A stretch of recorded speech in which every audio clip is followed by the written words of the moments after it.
Hey guys, what's up?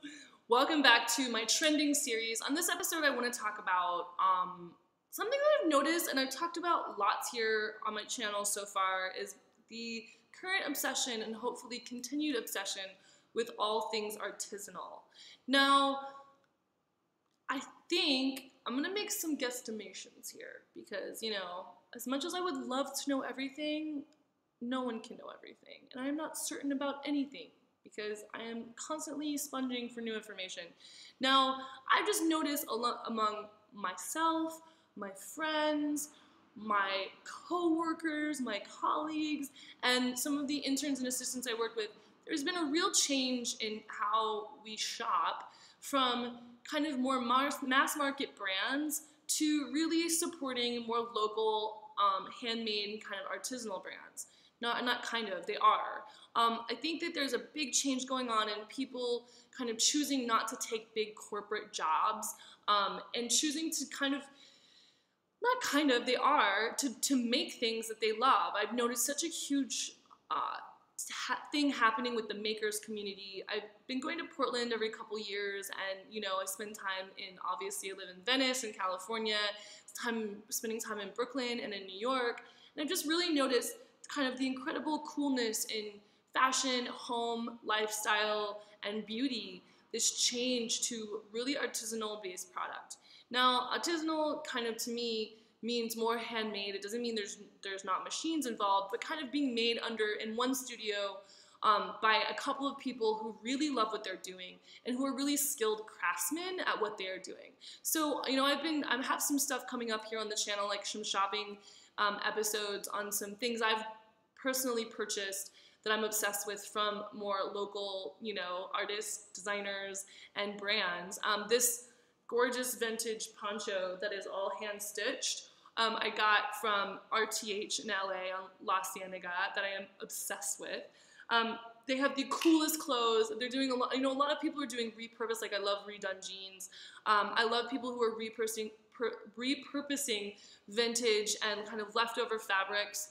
This is like a vintage African fabric, and RTH takes all of these kind of amazing vintage fabrics and new fabrics and just does these great homemade, super wearable, not showy, luxury vibed clothing. And then in their shop, they also had all this amazing homemade, handmade, local made dishes and like bric-a-brac that I was just obsessed with. So also perfumes, candles, and all that kind of thing. So I just wanted to kind of do a shout out that I see this incredible trend continuing to grow and get stronger.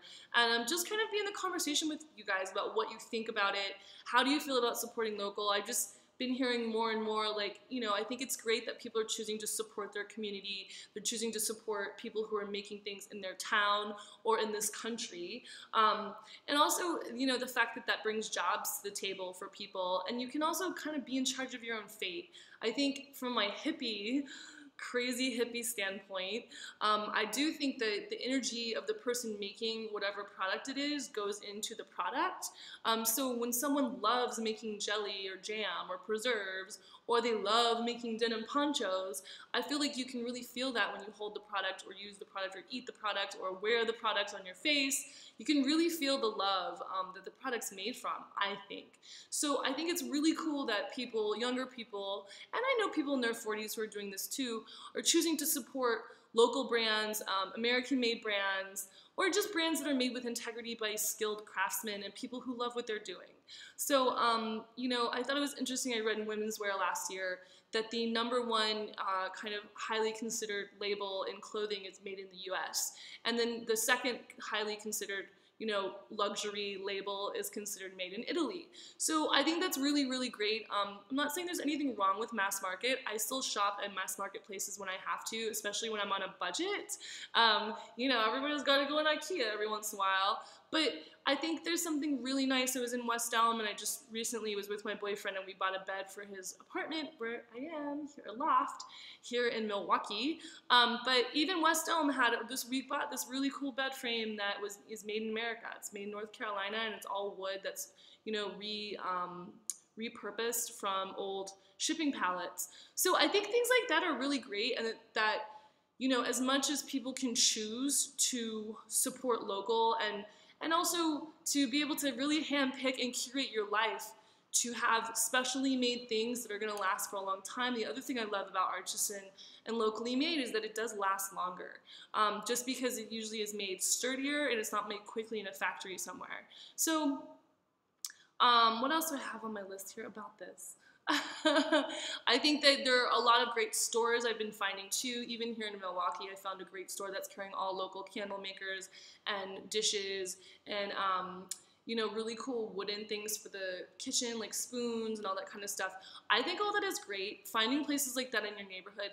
I think if you're also looking to start a fashion brand or you're a stylist, looking for smaller brands like this to support, even if it's just through your Instagram page, your social media, or if you're buying things for your home or your beauty, I think finding these brands is really essential. And if you're looking to open a brand, I think keeping this in mind, this artisanal, this craftsmanship, and this skill kind of based maker mentality is really, really important. And then also I think one step further from that, which is I've been getting into, and I don't know if it's just because I have time in my hands or what, but I love the idea of like making my own dishes and, you know, not necessarily making my own clothes, but kind of getting into wanting to do some of that stuff, like easy stuff, like making my own t-shirts or finding people I can work with to customize my own clothing.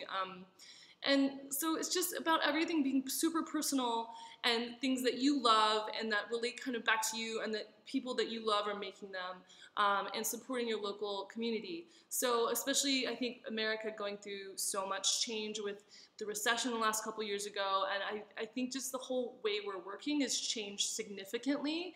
And there's also a call back to really wanting a simpler time. I mean, I feel that way, kind of because there's so much technology and everything has become so global. When it comes to buying certain products, I just really like the fact that I can support someone in my local area, and help support their business and help put money in their pocket so they can eat and continue to grow their business. So I like the other thing I see happening with the trend of artisanal is, you know, usually know the person you're supporting. I usually, you know, when you go into these smaller shops, you're usually meeting with the owner. The owner is usually sitting behind the desk. I mean, that's why I fell in love with Elder Statesman, you know, who does the amazing cashmere, or even these guys at RTH, because I was sitting there talking to the owner. And you just feel like you know the person and they're freaking rad and you get along with them. And it's like, fuck, of course I want to support this person. Rather than like, you know, a bigger corporation where you may not have, you don't know who you're supporting, or you're just supporting some ridiculous CEO salary. So I think that kind of conversation is interesting. I think it's really happening strongly with my generation and a generation older, and definitely the younger generations. So there is hope out there for you guys wanting to start your own brands. But I think, you know, kind of looking at this and looking at more of the investment of artisanal goods is what's super important, and where it's made and how it's made. So that's this episode of Trending. I think it's super cool. Think of it all as folk art. That's how my boyfriend and I look at it, and it's even more inspiring. And if you guys like this video and this kind of conversation, let me know, comment below, and like the video. If you think this is all bullshit and that it doesn't matter, then also comment below and tell me that. And also, don't forget to subscribe to the channel, and I will see you guys. I'm working on videos every day, Monday through Friday, so we're revving up to that. I hope to see you guys again here soon, and I love you, and thanks for watching. Mwah!